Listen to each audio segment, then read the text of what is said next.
kembali dalam kasih Tuhan Yesus Kristus. Kita bersyukur pada saat ini kita boleh kembali berkumpul, bertemu, walaupun tidak bertatap muka, tapi kita percaya melalui Zoom ini, kita percaya bahwa Tuhan tetap beserta dengan kita. Dia ada beserta dengan kita. Kita akan mulai ibadah kita pada hari ini. Kita akan menyembah Dia dalam roh dan kebenaran. Sembah Dia, karena Dia yang menerima segala pujian. Haleluya Yesus. Terima kasih Tuhan.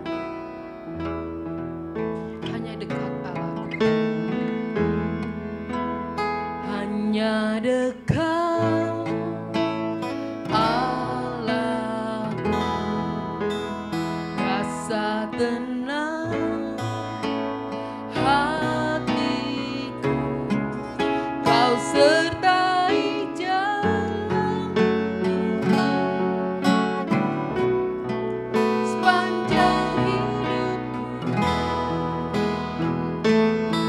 Hanya dekat padamu Tuhan, hanya dekat padamu ada kekuatan baru. Kaulah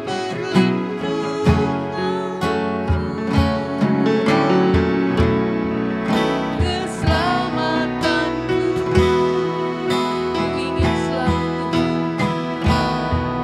Ku ingin selalu bersekutu denganmu,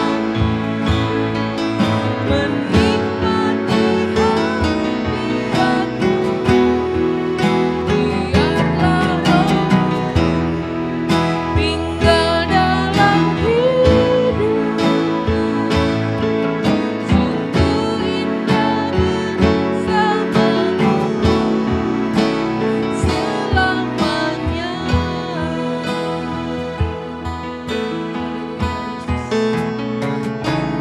Dekat padamu, rasa tenang hatiku, Kau sertai jalanku sepanjang hidupku. Benar hanya dekat padamu, hanya dekat padamu ada kekuatan baru. Kaulah perlindunganku, keselamatanku Tuhan, keselamatanku. Ku ingin selalu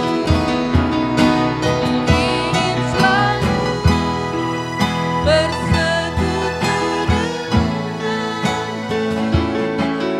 menikmati hadiratmu. Biarkan Roh-Mu tinggal dalam hidupku. Sungguh indah bersamamu. Ku ingin selalu bersekutu denganmu, menikmati hadiratmu. Biarkan Roh-Mu tinggal dalam hidupku. Sungguh indah bersamamu.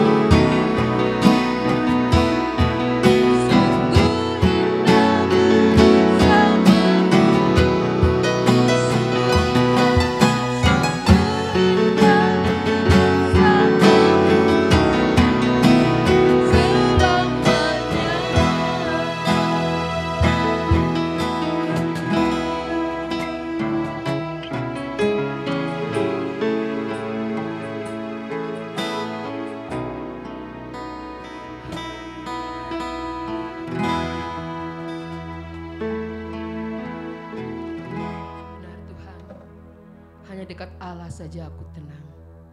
Kami percaya Tuhan, Tanpa Engkau Tuhan, kami tidak dapat berbuat apa-apa Tuhan. Kami tidak sanggup Tuhan menghadapi kehidupan ini Tuhan. Tapi bersama dengan Engkau Tuhan, kami sanggup Tuhan melakukan apapun Tuhan Yesus. Karena kami percaya Tuhan, Engkau yang ada selalu beserta dengan kami Tuhan Yesus. Terima kasih Tuhan untuk pemeliharaanmu Tuhan sepanjang hari. Biarlah Tuhan Engkau yang akan memimpin Tuhan Yesus setiap anak-anak-Mu Tuhan. Baik yang ada di gereja ini Tuhan Yesus, maupun Tuhan yang ada di luar sana Tuhan Yesus. Kami percaya Tuhan, Engkau yang selalu Tuhan memelihara kehidupan kami Tuhan. Bapa, jika sebentar kami akan memulai ibadah kami, biarlah Engkau Tuhan yang akan mengurapi setiap anak-anak-Mu Tuhan yang melayani pada hari ini Tuhan Yesus. Biarlah Tuhan setiap pujian Tuhan dapat menjadi dupa yang harum di hadapan hadirat-Mu Tuhan Yesus. Terima kasih Tuhan, hanya Engkau yang layak dipuji dan disembah. Kami mulai ibadah kami. Di dalam nama Tuhan Yesus kami mengucap syukur. Haleluya. Amin. Puji nama Tuhan, kita kembali boleh bersama-sama beribadah. Saya percaya Bapak Ibu dalam keadaan sehat karena Tuhan selalu beserta dengan kita. Kita akan pujikan jalan hidup orang benar diterangi oleh cahaya firman Tuhan.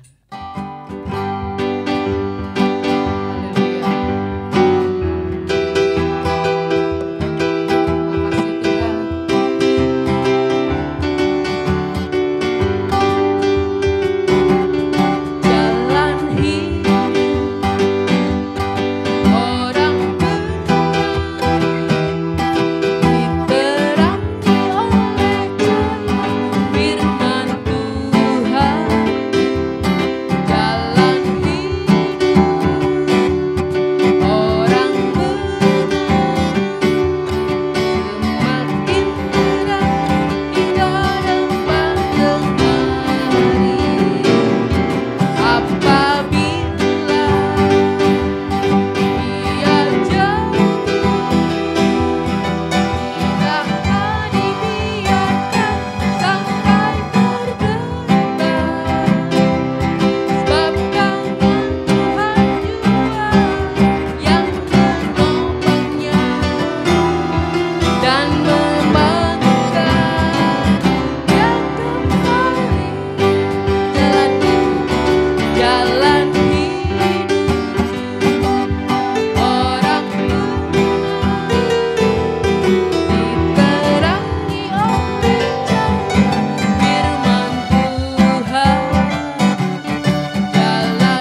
percaya bahwa biarlah kita ada di dalam jalan Tuhan.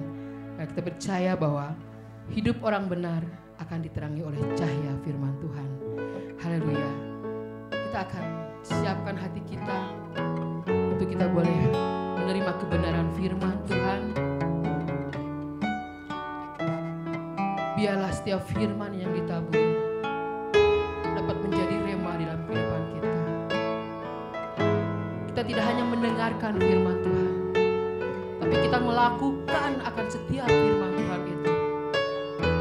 Haleluya Yesus. Terima kasih Tuhan. Seperti sarindu sungaimu, jiwaku rindu Engkau. Kaulah Tuhan hasrat hatiku, ku rindu menyembahmu.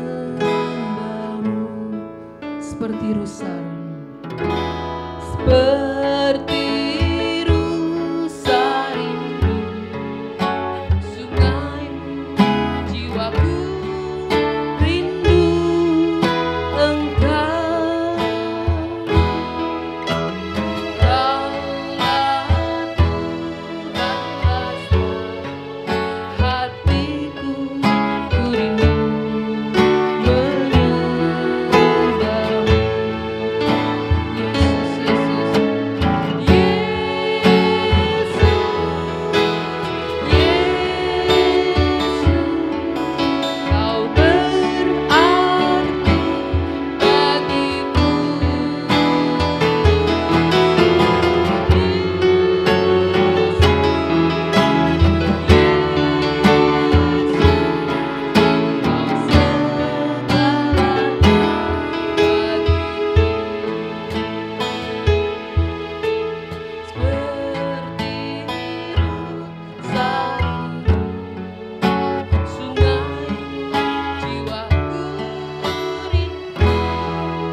Saya serahkan kepada hambanya.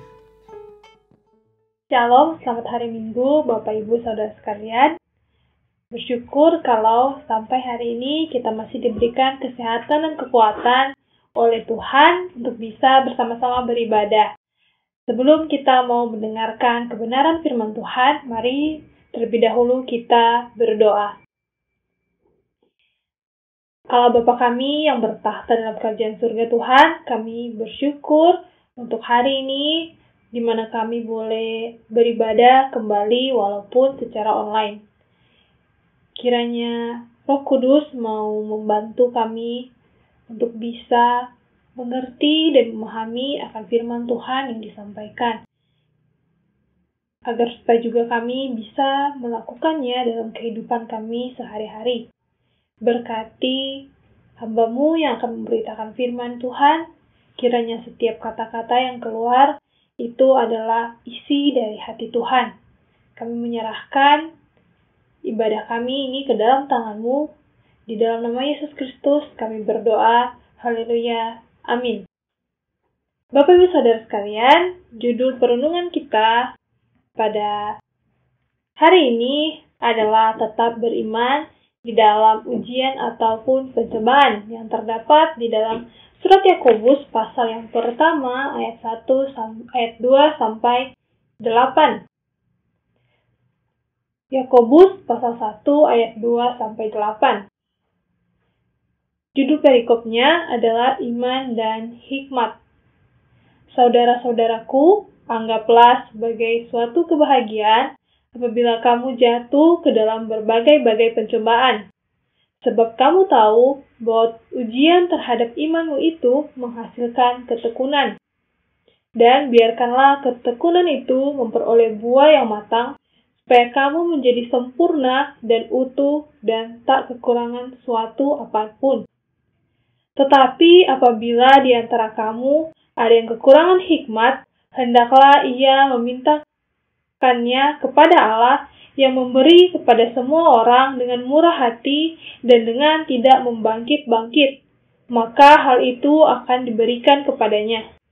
Hendaklah ia memintanya dalam iman dan sama sekali jangan bimbang, sebab orang yang bimbang sama dengan gelombang laut yang diombang-ambingkan kian kemari oleh angin. Orang yang demikian janganlah mengira bahwa ia akan menerima sesuatu dari Tuhan, sebab orang yang mendua hati tidak akan tenang dalam hidupnya.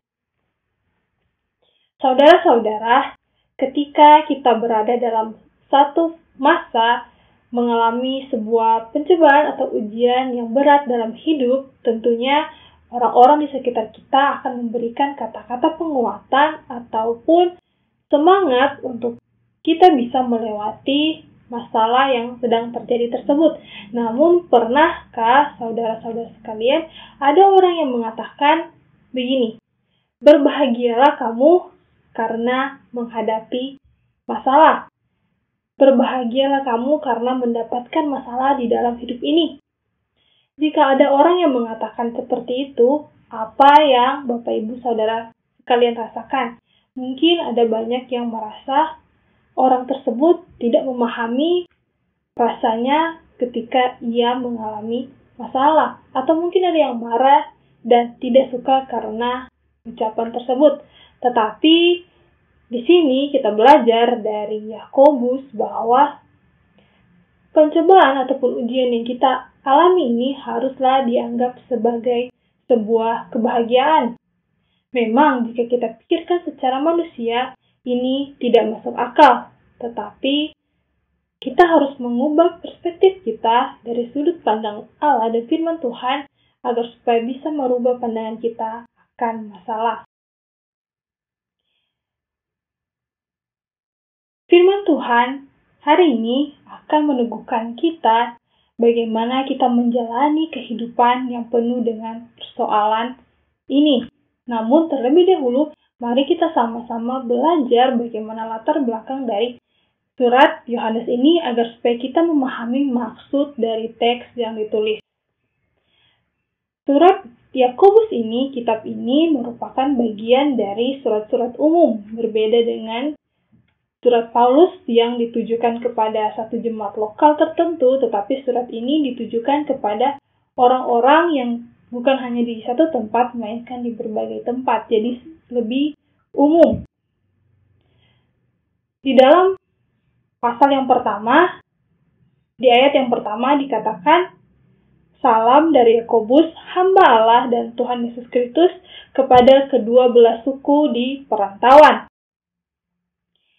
Jadi, surat ini dengan jelas ditujukan kepada suku Israel yang berada di perantauan, dan juga di pasal-pasal yang lainnya, yaitu Yakobus 2 ayat 19 dan 21 menunjukkan bahwa surat ini pada mulanya ditulis kepada jemaat Kristen Yahudi yang berada di luar Palestina.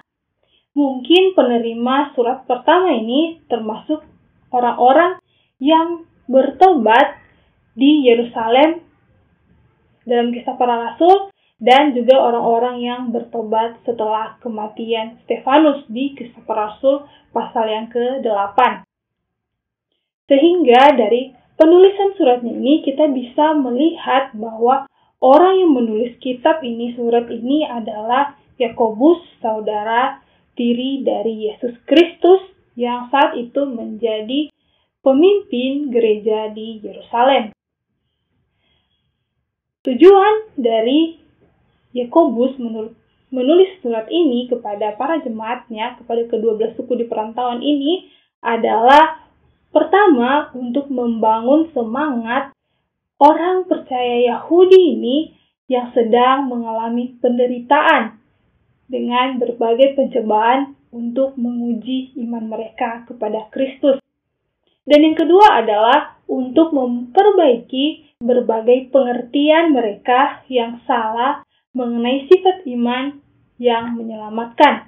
Dan ketiga adalah untuk menasehatkan dan membina mereka, yaitu para pembacanya yang pertama ini, mengenai hasil-hasil praktis iman mereka yang hidup dan benar di dalam perbuatan yang baik. Di dalam konsep teologis, surat Yakobus ini, dia tidak membedakan antara iman dengan perbuatan. Itulah yang menjadi ciri khas ataupun satu keunikan di dalam surat Yakobus. Dia tidak membuatnya iman dan perbuatan ini saling bertentangan, tetapi menghubungkannya dengan cara bagaimana iman dapat terlihat melalui perbuatan manusia. Sehingga sepanjang pasal di dalam surat Yakobus ini, hubungan antara iman yang benar dengan kehidupan yang saleh selalu ditekankan. Demikianlah kita bisa melihat bagaimana Yakobus memahami bahwa iman yang benar adalah iman yang tetap bertahan di dalam pencobaan. Kata pencobaan di dalam Alkitab ini mempunyai berbagai-bagai macam arti. Yang pertama ialah pencobaan yang dimaksudkan untuk menjatuhkan kita. Dan ini berasal dari si jahat atau iblis, seperti yang terjadi oleh Yesus Kristus di dalam Matius 4, yaitu pencobaan di padang gurun. Dan yang kedua adalah pencobaan yang dimaksudkan untuk menguatkan, menyucikan, mengangkat kita, iman kita untuk datang kepada Allah. Dan biasanya ini kita sebut sebagai dengan ujian. Dan yang ketiga adalah campuran dari cobaan yang datang dari si jahat dan juga Allah. Ini kita bisa melihatnya di dalam kisah Ayub, di mana Ayub dengan menggunakan berbagai-bagai macam hal dan tujuan untuk menjatuhkan Ayub ke dalam dosa. Iblis menggunakan berbagai macam hal untuk menjatuhkan Ayub. Tetapi pada saat yang sama, Tuhan menggunakan semuanya itu untuk menguatkan iman Ayub kepada dirinya. Maksud dari pencobaan yang dimaksudkan dalam Yakobus ini, yang sudah kita baca tadi, ialah pencobaan yang kedua, yaitu yang berasal dari Allah untuk menguatkan, menyucikan, dan membuat kita semakin berpegang teguh kepada Tuhan. Untuk itulah firman Tuhan pada hari ini akan meneguhkan dan mengajarkan kita bahwa bagaimana seharusnya kita menghadapi sebuah permasalahan atau ujian di dalam hidup ini. Yang pertama adalah jangan melarikan diri. Pada poin yang pertama ini, saya membaginya juga ke dalam 2 subpoin. Yang pertama, beriman berarti bertahan di dalam pencobaan ataupun ujian. Ketika seseorang mengalami masalah, ada berbagai macam cara mereka untuk menghadapi masalah tersebut. Ada yang kalut, ada yang takut, ada yang sedih, ada yang panik, atau mungkin ada yang bahkan terlalu santai ketika dirinya menghadapi sebuah permasalahan. Namun pada dasarnya, sifat manusia adalah melarikan diri ataupun tidak menyelesaikan sebuah masalah.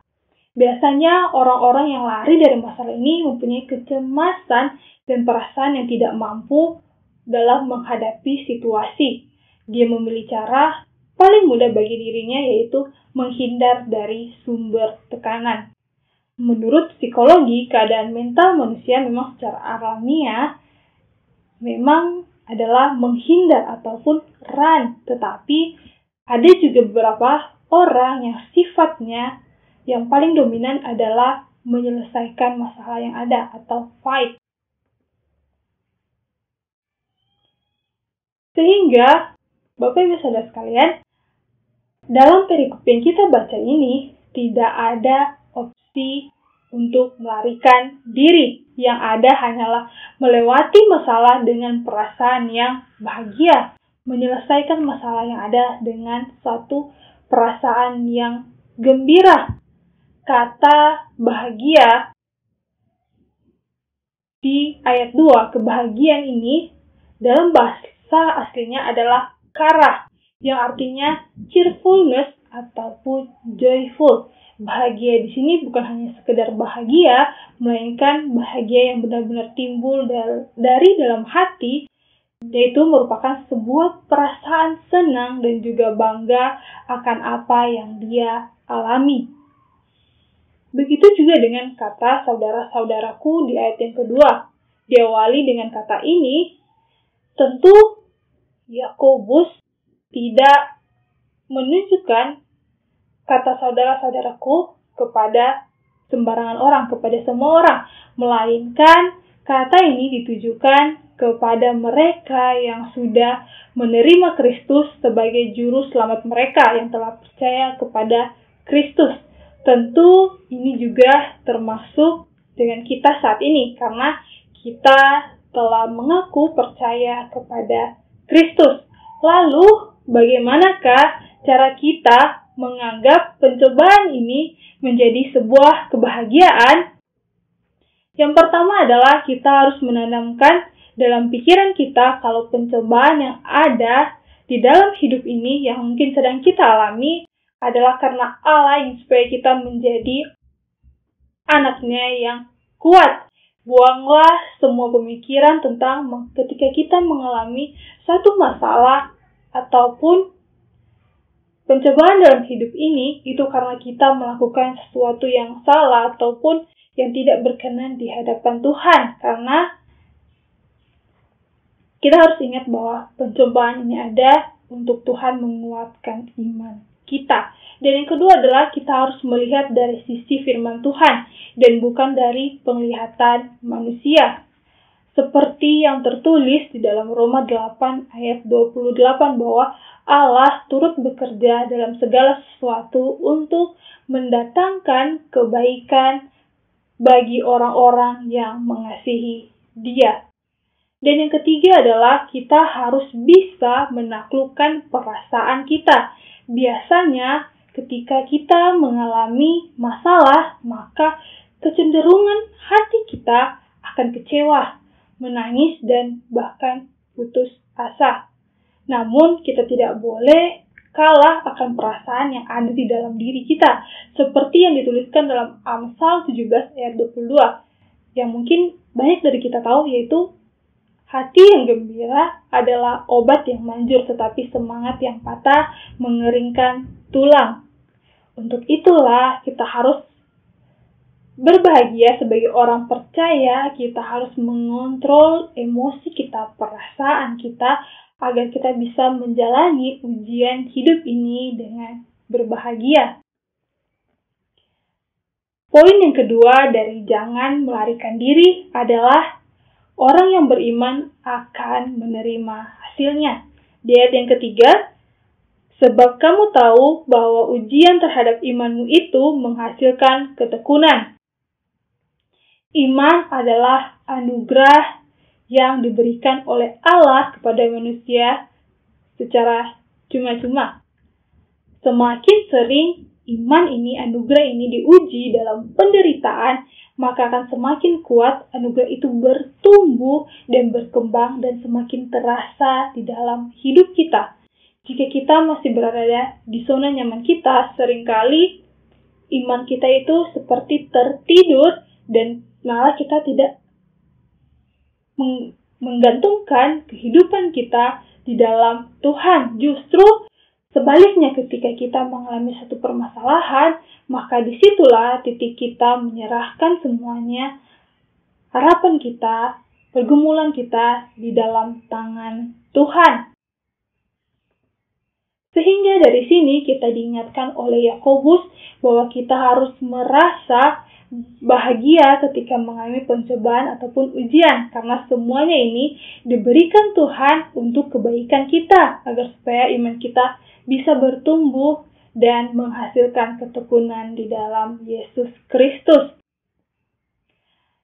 Dalam ketekunan ini dikatakan bahwa kita akan memperoleh buah yang sempurna dan utuh. Di ayat yang keempat, dan biarkanlah ketekunan itu memperoleh buah yang matang, supaya kamu menjadi sempurna dan utuh dan tak kekurangan suatu apapun. Dalam terjemahan lain, kata sempurna di ayat yang keempat ini diartikan dengan supaya kamu menjadi matang. Kata matang ini dalam pengertian bahasa aslinya adalah mencerminkan pengertian Alkitabiah tentang kedewasaan yang didefinisikan sebagai sebuah hubungan yang benar dengan Allah, yang berbuahkan usaha yang sungguh untuk mengasihi Allah dengan sepenuh hati di dalam pengabdian, ketaatan, dan kemurnian. Selain itu, maksud dari matang ini adalah iman yang ada dalam diri kita harus diwujudkan di dalam perbuatan yang baik. Jika seseorang sudah bertekun dalam iman, maka sudah seharusnya ia menghasilkan buah yang baik dan benar di dalam kehidupannya. Tetapi ini tidak jauh dari pokok pembahasan ataupun ciri khas dari kitab Yakobus yang adalah tentang iman yang tidak terlepas dari perbuatan baik manusia. Maka kita juga tidak akan pernah mengalami kekurangan suatu apapun. Dikatakan ketika kita memiliki ketekunan dan buah kita matang, kita tidak akan kekurangan suatu apapun. Namun kita harus berhati-hati dalam menafsirkan frasa ini, karena tak berkekurangan suatu apapun bukanlah kita menjadi orang yang berlimpah ataupun segala kebutuhan kita tercukupi. Karena sebagai orang yang beriman, yang bertekun di dalam Kristus, kita juga masih bisa mengalami kekurangan, mengalami sakit, penyakit, dan yang lainnya. Karena itu, tak berkekurangan di sini harus kita artikan secara rohani dan bukannya jasmani.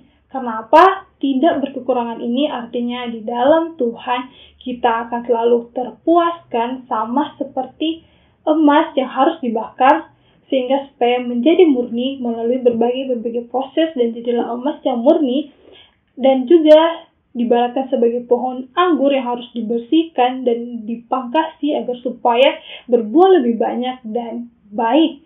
Maka orang Kristen pun harus mengalami kesukaran supaya bisa hidupnya disucikan dan dikuatkan di dalam Yesus Kristus. Kita bisa melihat dari kisah Ayub. Kita mengingatnya bahwa dia mengalami masalah yang sungguh luar biasa. Dan ujiannya itu berat. Namun dari hasil ketekunannya dalam iman percayanya kepada Tuhan, maka menghasilkan diri Ayub di mana dia bisa memahami maksud dan rencana Tuhan di dalam hidupnya. Sehingga di dalam kehidupan kita saat ini, ketika kita mengalami masalah, tetaplah untuk bersyukur dan jangan lari dari masalah ataupun ujian yang sedang saudara-saudara alami. Hadapilah dengan penuh keyakinan bahwa Tuhan akan menolong saudara, bahwa ketika saudara mengalami masalah, ada Tuhan yang sedang bersama-sama berjalan dengan saudara. Ujian dan percobaan ini adalah sarana bagi kita orang percaya untuk bertumbuh dan semakin bertekun di dalam iman percaya kita kepada Kristus. Poin yang kedua, setelah yang pertama adalah jangan melarikan diri, dan yang kedua ini adalah meminta hikmat kepada Tuhan. Di ayat yang kelima, tetapi apabila di antara kamu ada yang kekurangan hikmat, hendaklah ia memintakannya kepada Allah. Hikmat ini bisa juga disebutkan dengan kebijaksanaan. Ketika berbicara mengenai hikmat, pasti ada satu tokoh dalam Alkitab yang paling kita ingat sebagai seorang yang paling berhikmat, yaitu adalah Salomo. Salomo adalah Raja Israel pada waktu itu, dan dia memiliki hikmat yang sangat besar sehingga dipercayakan oleh Tuhan memimpin bangsa Israel pada waktu itu. Karena hikmat ini, Salomo juga menulis beberapa kitab yang terdapat di Perjanjian Lama. Di dalam Yakobus ini mengatakan di ayat 5 tadi bahwa apabila di antara kamu ada kekurangan hikmat, hendaklah ia meminta kepada Allah, maka Allah pun akan memberikan dengan murah hati dan tidak membangkit-bangkit.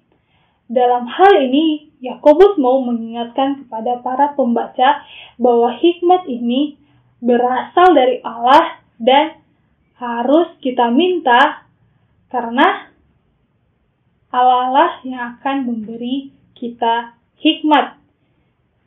Allah memberikan hikmat kepada setiap orang yang berkenan kepadanya, kepada orang yang mau meminta dengan penuh kerendahan diri.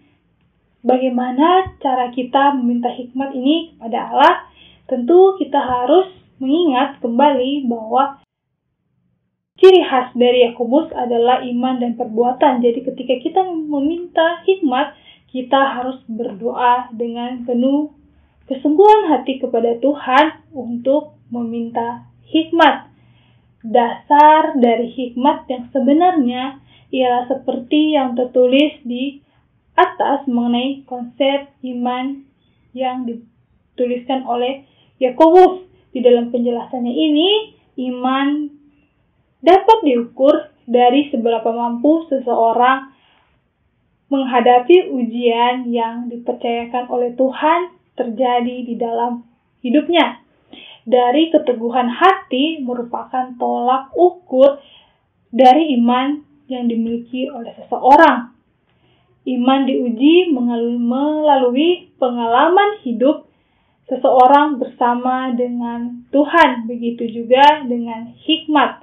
Seseorang akan mengetahui bahwa dirinya berhikmat atau tidak melalui keputusannya ketika mengalami suatu permasalahan di dalam hidup. Hikmat ini harus diminta kepada Allah, tetapi tidak dengan sembarangan, karena memintanya juga harus dengan iman yang teguh dan sama sekali tidak dengan kebimbangan, seperti yang di ayat 6. Hendaklah ia memintanya dalam iman dan sama sekali jangan bimbang, sebab orang yang bimbang sama dengan gelombang laut yang diombang-ambingkan kian kemari oleh angin.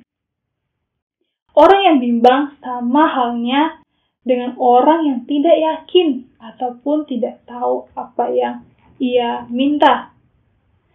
ia ke sana kemari seperti orang bingung karena ia tidak mengerti apa yang sesungguhnya ia minta. Maka ketika kita meminta hikmat kepada Tuhan, kita harus yakin dan jangan bimbang. Karena apa? Karena Tuhan pasti akan memberikan hikmat itu kepada diri kita. Ada sebuah ilustrasi di mana ada seorang jemaat yang sedang mengalami permasalahan di dalam kehidupannya. Dan dia meminta seorang pendeta yang ada di gerejanya untuk mendoakannya. Singkatnya, setelah berdoa, setelah pendeta ini mendoakan, bukannya jemaat ini merasa senang, tetapi ia marah. Kenapa? Karena dia merasa bahwa pendeta ini tidak mendoakan seperti apa yang dia minta. Karena kan dia meminta untuk supaya keluar dari masalah, tetapi pendeta ini malah mendoakan dirinya untuk supaya diberikan hikmat yang lebih oleh Tuhan, agar supaya bisa menyelesaikan masalah dan kalau bisa memberikannya masalah yang lain. Kalau Bapak Ibu berada di dalam situasi tersebut, apakah akan marah juga kepada pendeta ini atau tidak? Dari ilustrasi tadi, apa yang bisa kita petik untuk dijadikan acuan bagi kehidupan kita berdasarkan perikop ini? Yang pertama adalah dalam menghadapi ataupun mengalami kesukaran di dalam hidup ini, seringkali kita menjadi bimbang dan tidak tahu harus melakukan apa. Kita menjadi hilang arah dan tujuan. Pada saat seperti itu, kita harus meminta hikmat yang lebih lagi kepada Tuhan untuk supaya kita bisa menghadapi kesukaran ini dengan cara yang benar. Ketika kita meminta hikmat, maka disitulah bisa dilihat bahwa iman percaya kita kepada Tuhan, di mana kita mau untuk supaya masalah yang sedang kita alami ini kita selesaikan bersama dengan Tuhan, dan juga ketika kita mengalami masalah, kita harus datang untuk mencari seseorang ataupun teman rohani kita untuk supaya saling menguatkan. Dan yang kedua adalah tidak dalam segala hal Allah berjanji akan memberikan apa yang kita minta. Dalam hal ini, Ia tidak berjanji akan memberikan kita kelepasan dari sebuah permasalahan, ataupun sepanjang hidup kita, Allah tidak berjanji bahwa Ia akan membebaskan kita, melepaskan kita dari masalah. Tetapi, Ia berjanji mengenai memberikan hikmat kepada orang yang memintanya. Ia akan memberikan hikmat ini dan mengabulkan permintaan orang yang memintanya. Tetapi balik lagi yang seperti yang dikatakan bahwa pemintanya itu harus dengan iman dan penuh keyakinan. Dan karena itulah kita harus memintanya kepada Tuhan. Penerapan untuk kita saat ini adalah, pernahkah di antara saudara-saudara sekalian ketika berdoa bukannya meminta hikmat daripada Tuhan untuk menghadapi kesukaran ataupun permasalahan yang terjadi dalam hidup, melainkan malah kita hanya terus berdoa kepada Tuhan untuk mengeluarkan kita, membebaskan kita dari kesukaran ataupun ujian yang terjadi dalam kehidupan ini. Bapak Ibu Saudara terkasih di dalam Kristus, di dalam perikop yang kita baca ini, Yakobus membahas mengenai iman dan hikmat. Fokusnya adalah kepada keduanya, di mana iman yang dimaksudkan Yakobus di sini adalah iman yang kokoh dan kuat karena telah mengalami berbagai pencobaan di dalam hidup, yaitu pengalaman hidup ini harus seseorang lalui bersama dengan Tuhan di dalamnya, di mana setiap pengalaman pahit ini kita jalani adalah ujian dari Tuhan, tetapi walaupun pahit kita harus tetap bersukacita di dalamnya. Karena apa? Tuhan tidak meninggalkan kita, Ia ada bersama dengan kita. Untuk itulah kita harus melaluinya dengan baik, karena ini akan membuahkan hati kita, membuat hati kita ini teguh di dalam Kristus dan akan membawa kita kepada satu keteguhan sempurna dan matang di mana kita bisa merasakan kepuasan di dalam Tuhan. Iman yang matang ini bisa terlihat dari buahnya yang adalah sikapnya kita yang baik dan benar, di mana buah ini adalah representasi dari iman kita yang benar kepada Tuhan. Selain berpegang teguh di dalam iman, ketika dalam pencobaan atau ujian ini, Yakobus juga mengingatkan kita untuk tidak lupa berdoa dan meminta hikmat kepada Tuhan ketika mengalami ujian. Namun permohonan di sini haruslah dimaksudkan bukanlah permohonan akan terlepas dari masalah, melainkan meminta hikmat untuk menghadapi berbagai ujian yang sedang kita alami ataupun yang nanti akan kita alami. Sebagai orang percaya, marilah kita menjadi orang Kristen yang tidak mengeluh ataupun putus asa ketika mengalami sebuah permasalahan ataupun menyalahkan Tuhan atau orang lain ketika kita mengalami masalah. Tapi marilah kita mengubah pikiran kita, cara pandang kita ke dalam rohani, secara rohani, bahwa ada hal baik yang bisa kita dapatkan ketika kita mengalami sebuah permasalahan, yaitu iman kita akan semakin teguh dan kokoh di dalam Tuhan. Amin. Mari kita berdoa. Tuhan, kami telah selesai mendengarkan firman Tuhan. Kiranya firman yang disampaikan tadi boleh kami mengerti, boleh kami pahami akan bagaimana di dalam kami mengalami sebuah permasalahan ataupun pencobaan dalam hidup ini, itu adalah ujian dari Tuhan untuk membuat kami semua menjadi semakin kuat imannya di dalam Kristus. Biarlah ketika kami menjalani kehidupan kami yang tidak mudah ini, kami menjalaninya dengan kebahagiaan, dengan penuh kegembiraan di dalam Engkau. Ajar kami juga untuk selalu meminta hikmat kepadamu agar supaya kami juga boleh menjadi orang-orang yang berhikmat ketika mengalami sebuah masalah dalam hidup ini. Kami menyerahkan semuanya ke dalam tangan-Mu Tuhan. Ini doa kami. Di dalam nama Yesus Kristus kami berdoa. Haleluya. Amin. Jemaat yang dikasihi oleh Tuhan, terimalah berkat Tuhan. Kiranya kasih setia abadi dari Allah Bapa, anugerah dari Tuhan kita Yesus Kristus, dan pemeliharaan dari Roh Kudus ada senantiasa beserta dengan kita sekalian dari sekarang sampai selama-lamanya. Amin. Kau rajaku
Ibadah sudah selesai, Tuhan Yesus memberkati.